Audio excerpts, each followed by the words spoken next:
To all Jamaicans, at home and in the diaspora, I wish you a happy new year. For many people, the celebration of a new year is a symbol of hope for our future. The start of a new year is an opportunity to focus on what lies ahead, while taking into account the year we have just gone through and where we are today. 2022 was a very difficult year for many Jamaicans. Our people have endured a major spike in the cost of living without much help to cushion the crisis. We have seen levels of violent crime that have us living in fear and sap the hope of our people. We experienced restive months in recent times with the uncertainties among our public sector workers as to their pay arrangements. Repeated states of emergency have been declared across various parishes as the government uses this as an ongoing crime-fighting strategy. It's been going on for 5 years now, off and on, but the murder rate in our country has continued to rise. Under the Constitution, the state of emergency is intended to be the last resort mechanism to protect the state from subversion. By allowing extended periods of detention of any person without charge or access to the courts, a state of emergency suspends many of the most fundamental rights and freedoms of our citizens. The Supreme Court has on 2 occasions now ruled against the government in their recent use of states of emergency. And the government's appeals against those rulings have not yet been heard by the Court of Appeal. With this pall of constitutional doubt hanging over the government's use of state of emergency, it has been my solemn duty not to support the extensions of these states of emergency when they are brought to Parliament. Jamaica needs a strategy which does not violate the Constitution, one which tackles the root causes of violent crime in our country and in a way which can be supported by all well-thinking Jamaicans, including the opposition. It is my hope for 2023 that the government will embrace a more collaborative approach to addressing the issue of crime. Jamaica needs a balanced approach to our national security crisis, using both tactical law enforcement and well-designed social interventions. The Police High Command have said that there are approximately 300 violence producers in our country. If that is so, our efforts should be geared towards urgently putting in place a legal procedure for targeting them, without infringing the basic rights of millions of ordinary Jamaicans. I have therefore suggested a court-supervised system of detention of these known violence producers, while cases are built against them so they can be charged and brought to justice.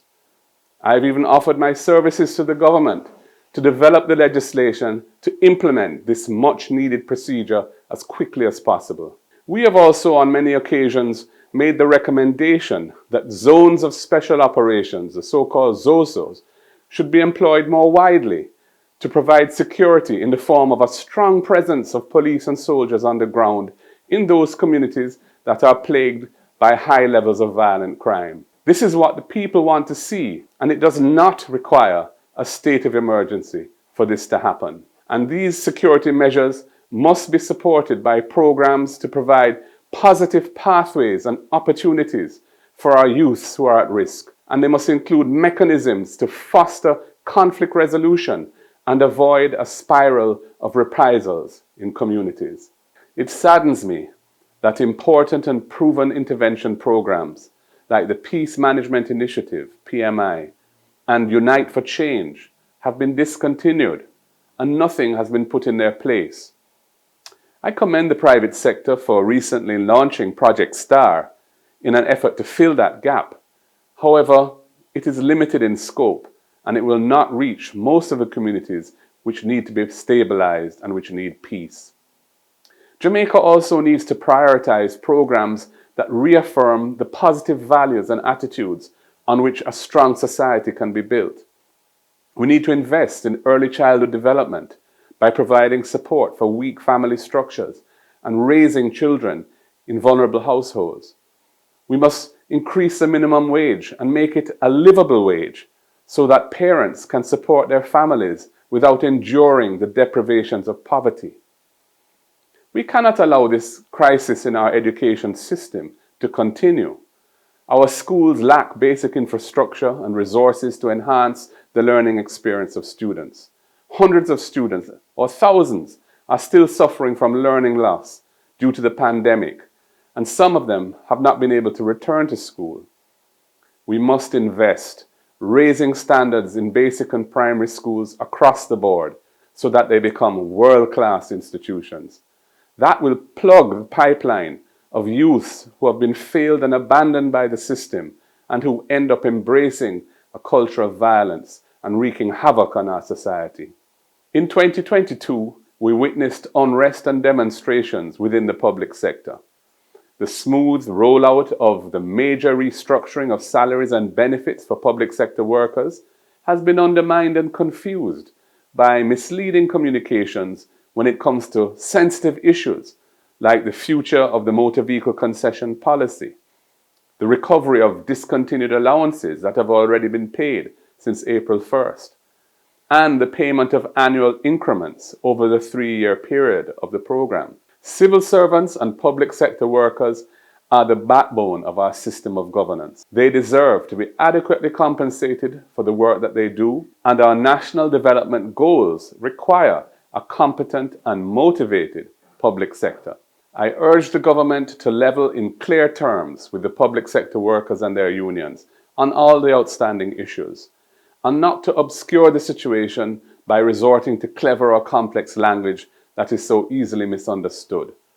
The principles of transparency and equity must be reflected in the process and outcomes of those negotiations.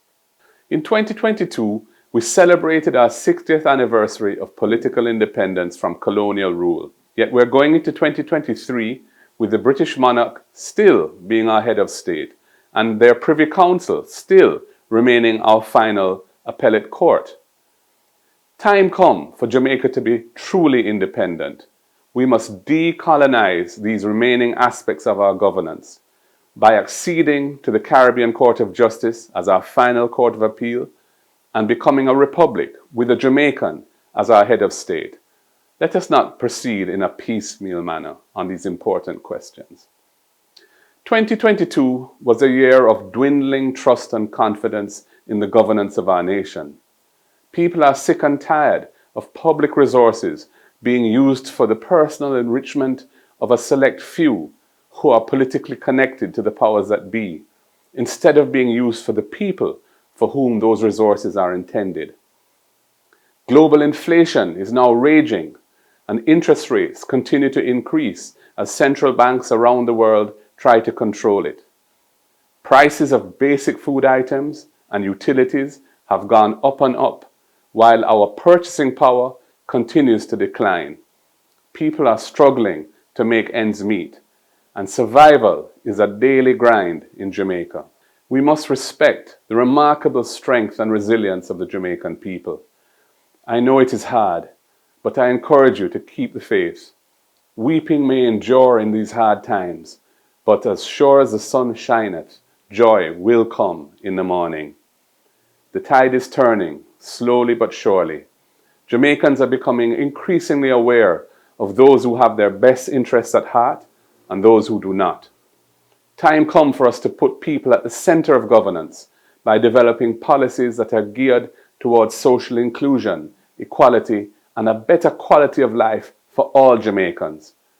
Time comes for us to return power to the people so that we can collectively make the Jamaican dream a reality for all of our people.